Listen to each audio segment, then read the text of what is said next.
Hello, and welcome to the next in the series called From the Edge. I am Nicole Anderson, and I am your host.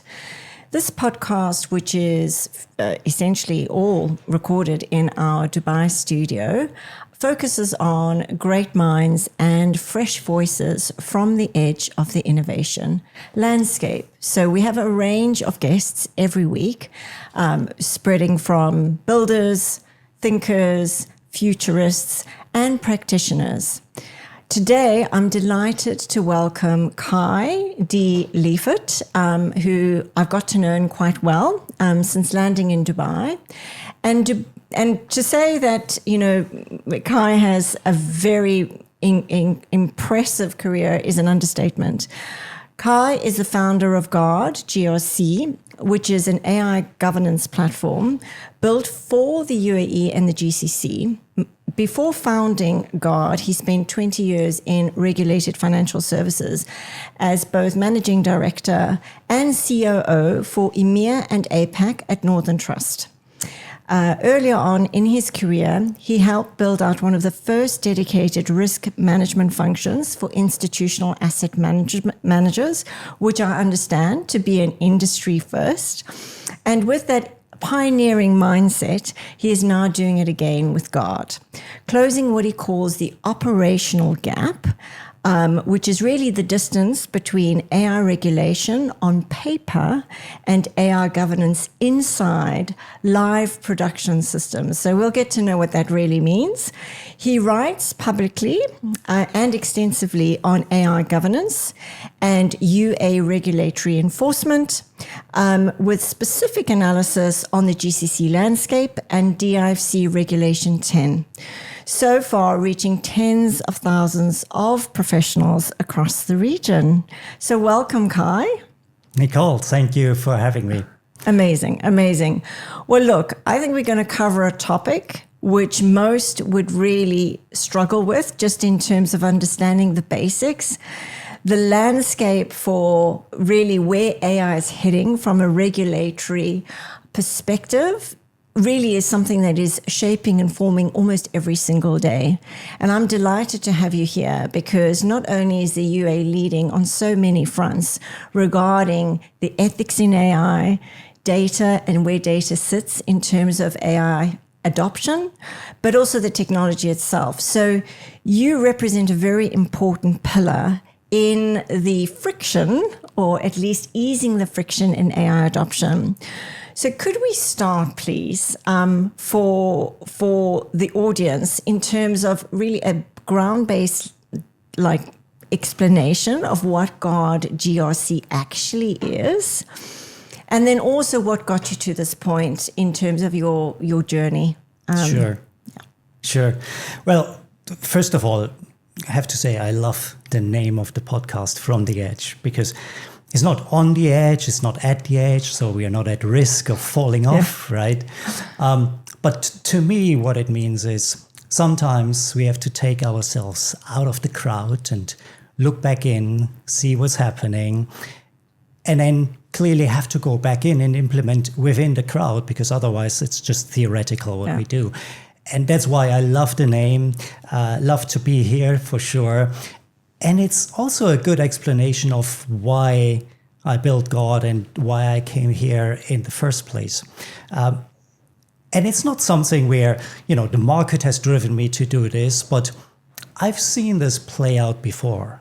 Mm-hmm. When I started in the industry, and you mentioned it already, financial services, what I built was the first risk management function for asset managers. Risk management existed before. Right. But nobody has really transferred that to asset management because it was somebody else's problem. It was somebody else's money. And there wasn't really a need for that. And back at the time, I thought, well, that's interesting. It's actually something that's really important. And so in my naivety, this is like 35 years ago, I went to my first ever interview and said, look, I can build this for you. And they said, well, that's nice, but nobody needs that, right? Right. And so the conversation went back and forth, and I learned something very important there, because in the end, maybe they got fed up with me or not. He said, look, if you want to work here, we have this problem, solve this problem. Whatever else you do around it, that's your topic, right? And so risk management for asset management was born. And what I noticed in that period is that there was always that thought, oh, it's slowing us down. It's more compliance, it's more rules, it's more things we have to do for no purpose. But the advantage was we were the first building it. So we weren't restricted by anything that was already no there. precedent, yeah. Right? And that meant it wasn't slowing down. It was actually accelerating us, the trust of the clients in the product, in the company. It became like the thought leader. And it's exactly what I see today happening with AI. Right? We have these companies, they come in, they have great products, great ideas. But the ones I would say that will accelerate most over the next 5-10 years are the ones who build in that governance, that thought process first, because they don't have to build around what somebody else has already done. They don't have to bolt it on. They can implement it as they see it fit for their company. Yes, amazing. So that's like a clear looking back at how you got here. So what is Guard for the ordinary layman, right? Describe the platform as it stands today. Sure. See, AI has done quite a bit of the landscape, right? Today we see smaller companies coming in, being able to deliver value that previously, maybe even 2-3 years ago, only like a tier 1 firm could have achieved. And what it has done is it has democratized the AI solutions or the product solutions. But nobody has democratized the governance around it to make it work, to make it ethical, to make it transparent. And yes, today we have smaller companies, they are more nimble, you've got a broader range of experts who can talk about their solutions. AI has enabled them to do all of that. But what you will find is that those companies don't have the same infrastructure that maybe, a Goldman Sachs or an IBM or a General Electric would have, right? So the question becomes, well, should they build all that infrastructure? And I think that would be wrong. It's not their job. It's not where they excel. It's not their expertise.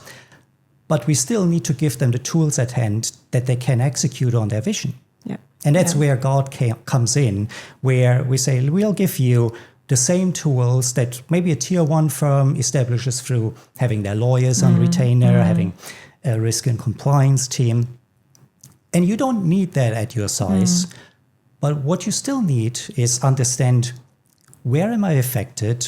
What do I have to comply with? What does that actually operationally mean for us? Not the letter of the law, but the spirit of the law. Yes. Okay.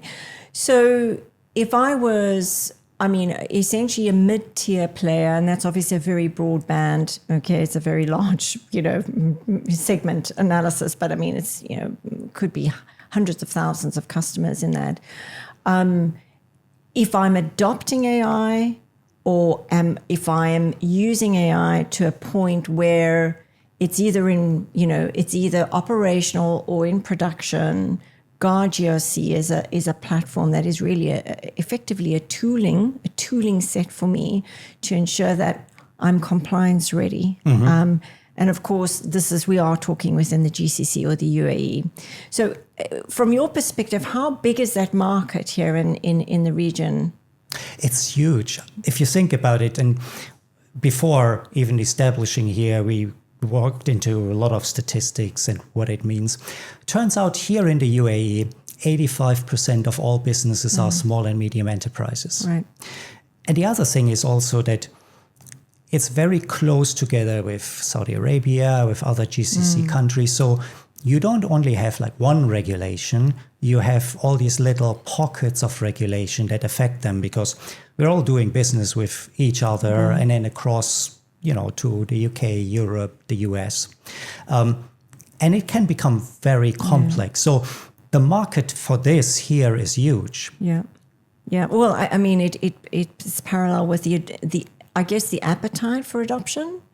That would ring true. I mean, that's why, fundamentally so many builders are here, and why the UAE specifically has such ambitious plans for AI.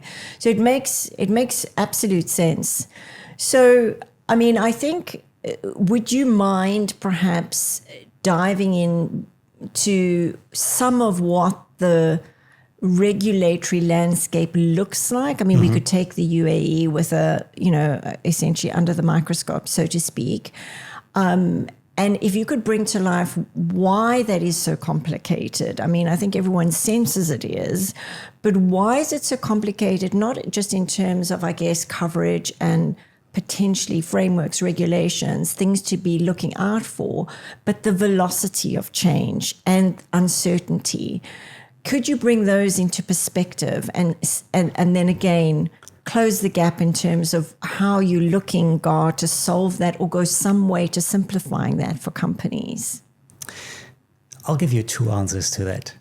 The first answer is putting me back in the crowd. Yeah. Right? Yeah. Is it complicated? Yes, it's complicated.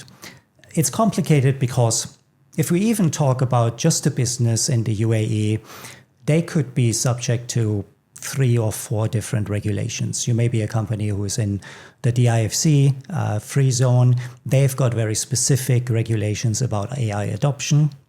You still have the federal law of the UAE that applies to you. You may do business with other counterparts in Abu Dhabi, so you'll be regulated by ADGM. And then a lot of the companies here, especially the fintech firms that we talk about that sit in DIFC, they may have clients in Europe. So now we talk about the EU AI Act and the extraterritorial reach of those regulations. And if you look at it from that perspective, it becomes very complicated, right? You have to read all these regulations, have to think about, how they play together.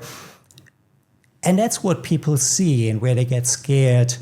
Oh, this is very complicated. Maybe it's too much for us. Maybe we should go somewhere else, Yeah. And then I take myself out and go to the edge. And I look, is that actually true? The policies are there. The regulators have designed their products, but nobody yet has stepped to the side and said, what does that actually mean for my business? And it's the approach that we've taken to say, can we simplify this? Because all these regulations have things in common, right? And we found that the commonality of it is very simple. We make AI governance sound really complicated sometimes. But in essence, what it is how do we control the processes and the outcome of AI in my business? Yeah. That's it.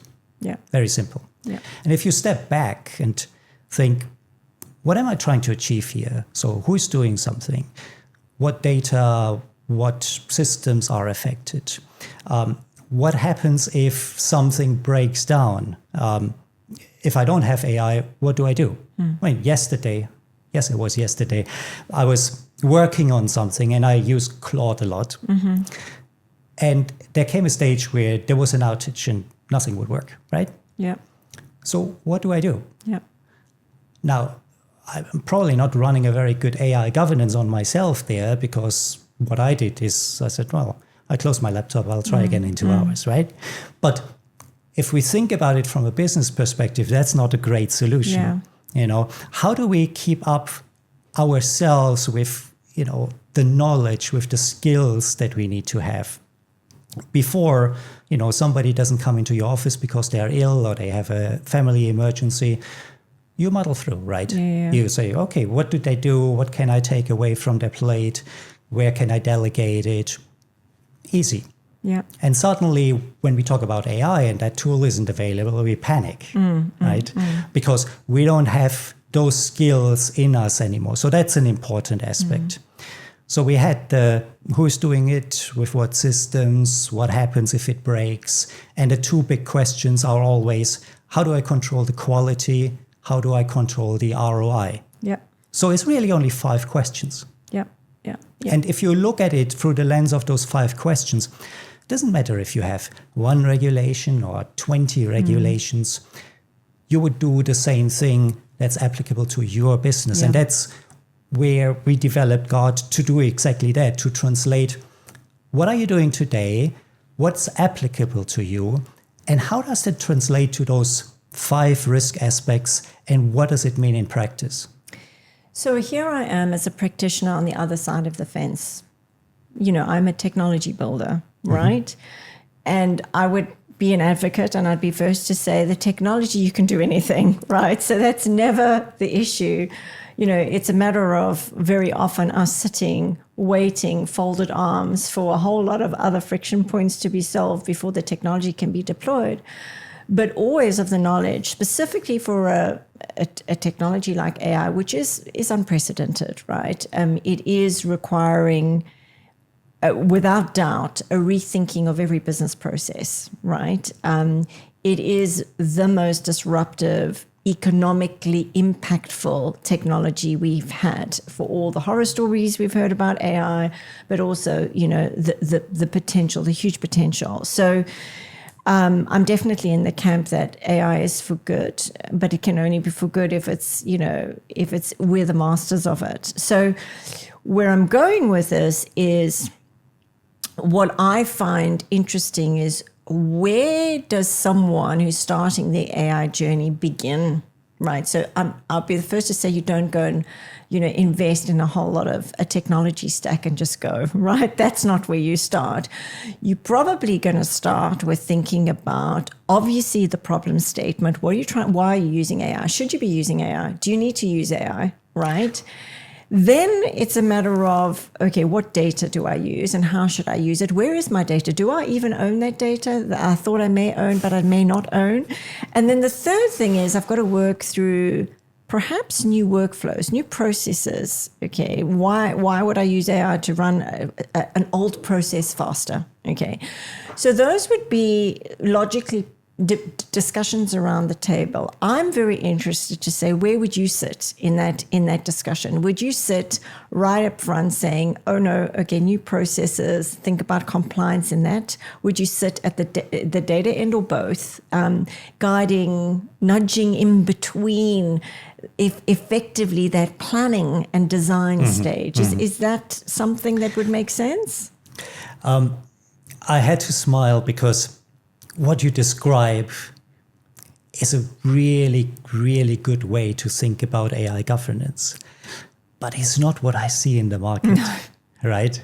So just this week, I was talking to a larger consulting company, and they asked, in different words, something very similar, you know, where do you sit? And the question became, okay, so we've got AI governance, we now have to monitor the whole thing, right? So we have to build a technology rack that shows, where do I use my data? Yeah. How do I monitor it on a daily Through basis? the control And I was plane, like, hold on a moment, right? That's not what we are doing. That's not how we are thinking about it. It's always, oh, we have a problem, let's build more. You know, let's put a technology in place that helps us solve that. And that doesn't solve the problem. So what you do instead is, if you think about any problem, not only AI governance, any problem in your business, it comes in 3 buckets. The first is, you know, what's my raw data that I have to understand in order to run my business? When we talk about AI, that will be AI regulations, right? The second is, how do I then translate that data into knowledge for myself? Yeah. How do I make it applicable, right? And the third one is, okay, how do I operationalize it? How do I run it? Guard sits in those first 2 buckets. And it sits in those first 2 buckets because for the typical small company, there might be 50 or 100 different solutions of how you do the monitoring at the end, right? And some of it is very specific because they solve very specific problems. But the first 2 buckets are fairly similar. It's what applies to me, what do I have to pay attention to, and what does it mean to me? So to answer your question, number one, where do we sit? We sit alongside the founder or the CEO or the COO to say, here's what you try to achieve. Here are the tools that you have to manage that. And do that first is our recommendation, to then go and build whatever you want to build with AI. Now, that doesn't happen very often right now because it's the less sexy bit of AI. We like the solutions and the fancy product and what it does. And so we see a lot of things happening in the market where things are built and then they stop at the board level and say, well, is that actually okay? Can we actually do that? Right? And so we want to avoid that and say, let's give you the tools to decide on those first two buckets, because the rest, you're a technology person. We can solve almost anything, but we don't take the time to sit down and think about, what do I try to achieve? Well, I mean, the famous, and it's overquoted, but the MIT, analysis where 95% of Gen AI projects have failed. I mean, I think, that's been, many holes have been poked into that study, but much of this is because of design, right? I mean, a very broad kind of brush of the failure of thinking through. And I mean, you only know what you know. And we say this over and over again. I don't think there's, in my technology career, which is my entire career, I've ever been at a point where the rate of change is so fast. Every 3 months, there is, certainly on the model side, vast developments, right, in terms of capability. The competition from a technology perspective, I would say there's a lot, but then I would say actually it's been cannibalized by, the major 6 to 7 big tech companies. But the technology itself is just lightning speed. And that's really the wrong track to go on if that's your driver, right? And so when you talk about the operational gap you're solving, I get it, right?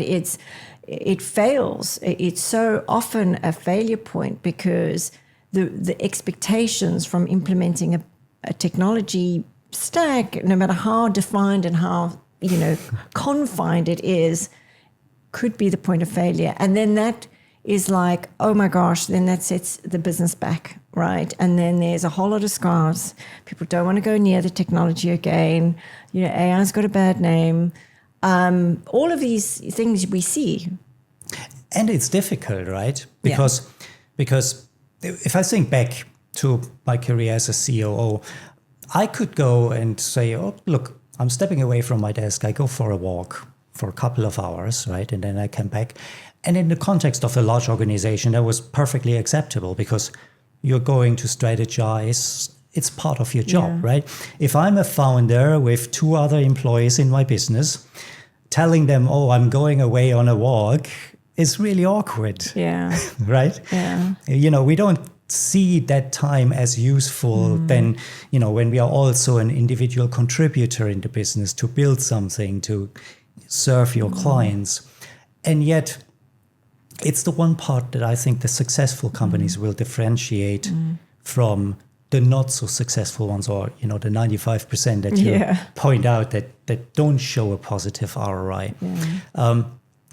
Because it doesn't have, the governance part doesn't have to be a brake. Yeah. It can be an accelerator. Yes. If you know where you're going and what you're doing, you also realize, actually, we don't need 3 of our 5 AI projects to achieve that.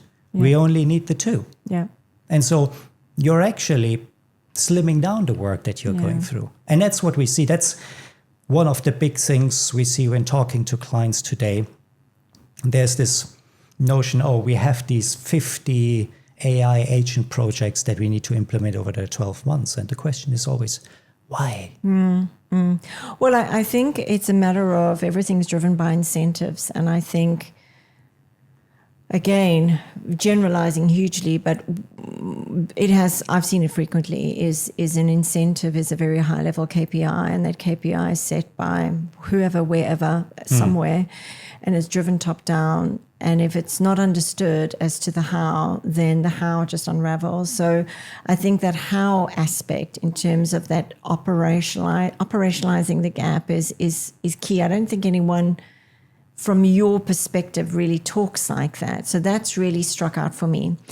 Now, what I want to touch on, because we're here in this city, in this country, which has very bold visions for AI, and I don't think anyone can dispute that. But of course, it's an interesting time, isn't it, being in Dubai in mid to late April 2026. It is. I'm not seeing anyone backing down from that bold vision. We're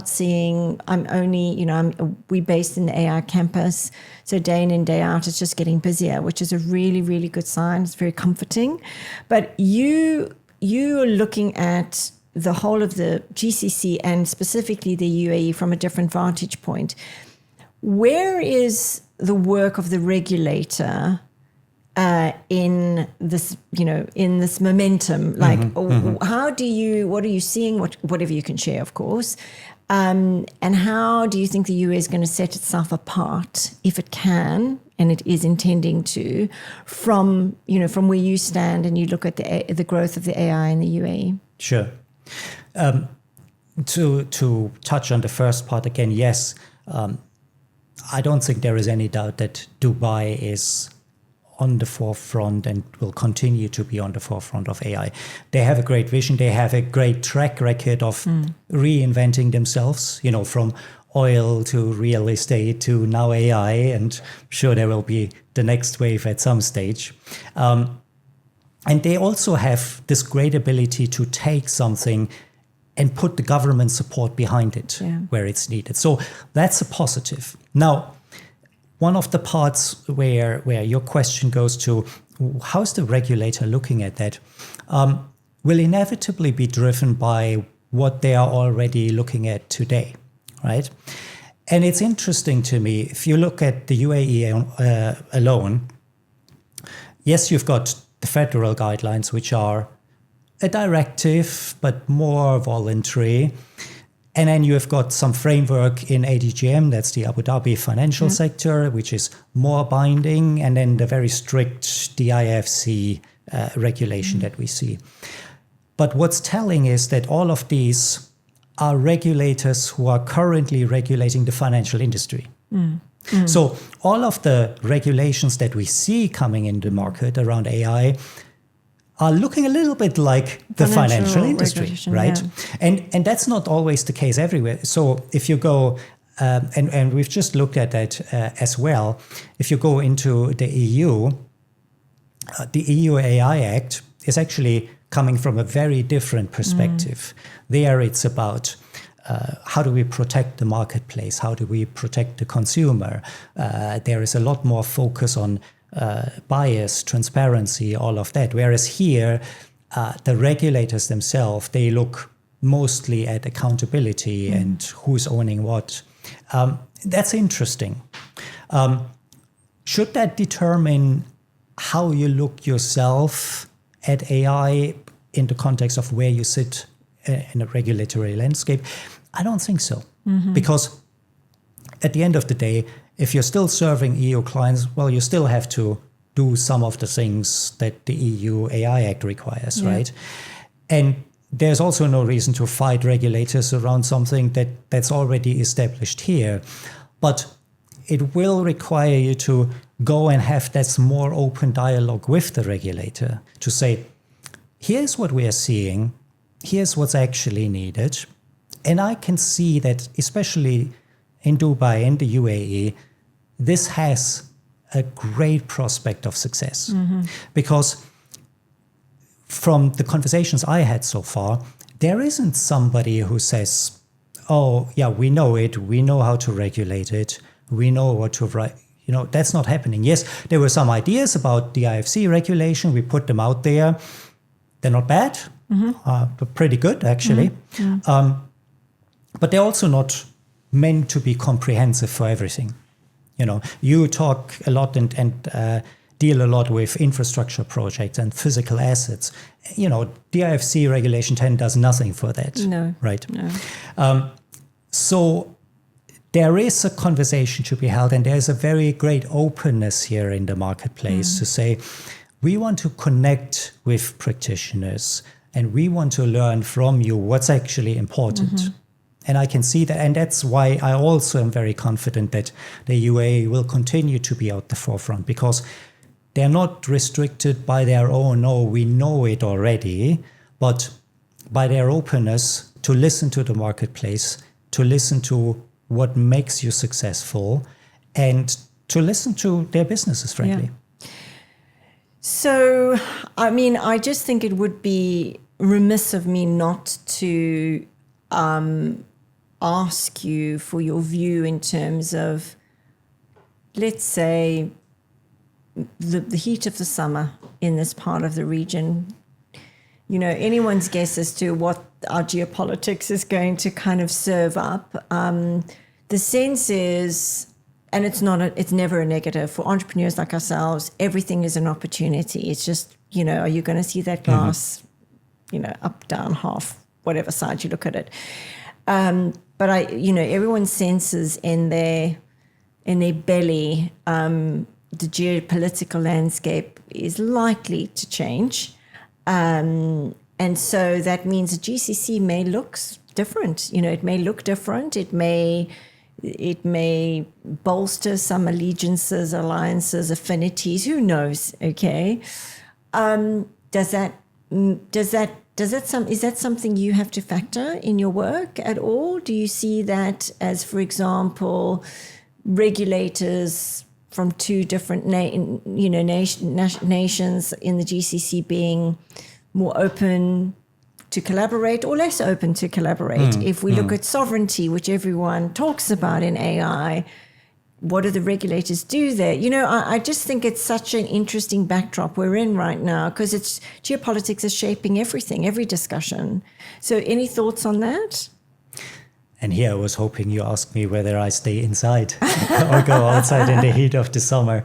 I think that there is a lot more connectivity on those topics within the various GCC states coming. We already see some of that today. It started with all the privacy laws that now look fairly similar. If you look at the Saudi Arabian one, you look at the UAE one, they're not hugely different. You know, it's interesting. Bahrain is one of the countries that doesn't really have any binding regulation, but has at the moment the greatest velocity of increasing texts and drafts and published recommendations. And again, they are very similar to what we see in the rest of the region. So I do think that regardless of the geopolitical climate, it is a relatively small region. And it is well connected. The people I speak to here, I've been at a conference a couple of months ago in the IFC. Half of the people were from Saudi Arabia, right? So there's a lot of cross-fertilization in that. And there are a lot of similarities in the types of businesses that we look at as well. And that's natural. I mean, the EU, we talk about the EU AI Act, but that's a bunch of, 20 or so countries coming together. Yeah. And in fairness, they also look relatively different culture-wise, business-wise, size-wise. And we will be seeing this a lot more here. Now, where I'm not sure what the future holds is, you mentioned data sovereignty and where do we build things. Protecting the data is one thing, and there is very little question that we have to do that. We have to make sure it's not going somewhere outside where it can be abused. So that's not the question. But there is still a question in there, where do the different components come from? Right now, most of the large language models that we use, whether they are hosted locally or not, they're produced in the US. Yeah. Will that continue to be the case? It makes sense to some degree. Why build something 15 times when we have the ability to build it 3 times and make a much better job out of it? So where I'm not sure is how far the data sovereignty will go and whether that's ultimately the right conversation even to be had.